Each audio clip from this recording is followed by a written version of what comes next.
The score is tied, the final seconds of the fourth quarter are ticking away, and both teams have exhausted their timeouts. What happens now?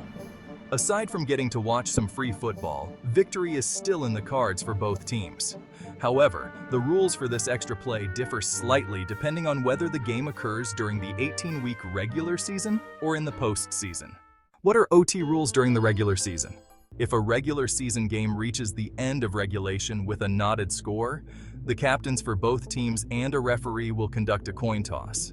The visiting team captain calls heads or tails, and the winner of the toss states if his team would like possession of the ball first or which side of the field they wish to defend. Given the structure of overtime in the NFL, choosing to be on offense first is usually advantageous.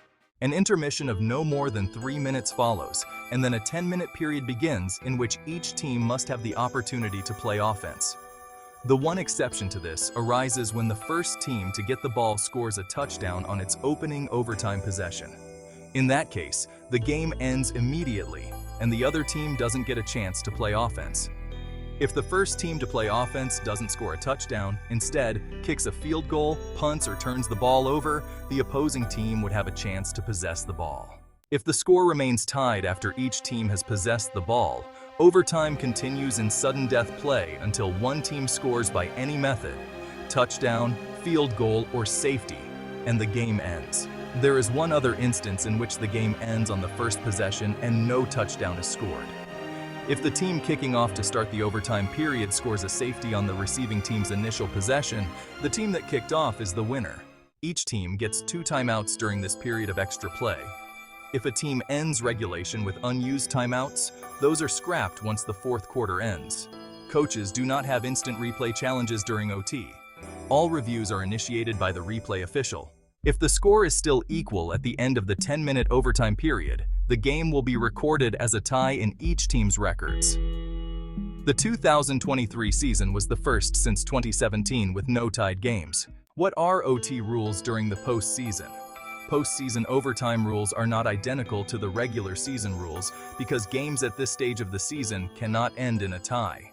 The overtime period is 15 minutes long during the postseason and requires both teams have a chance to possess the ball at least once. The exception to this occurs if the team that kicked the ball away to begin overtime scores a safety on its opponent's initial possession. In that case, the game ends immediately with a win for the team that kicked off. After each team has played on offense, the side with the most points wins. If the score is still tied, the next team to score by any method wins. If the score remains even at the end of the 15 minutes, or if the second team has not completed its initial offensive drive by this point, the teams play another overtime period. Play continues until a winner is determined. If more than one overtime period is necessary, there is a 2-minute intermission between each overtime period.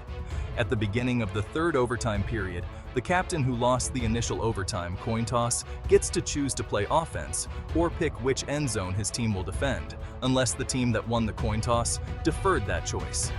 If the game remains tied at the end of a fourth overtime, there will be another coin toss, and the teams will keep playing until one team has outscored its opponent. Each team gets 3 timeouts during a half, which is 2 overtime periods, as opposed to 2 timeouts during overtime in the regular season.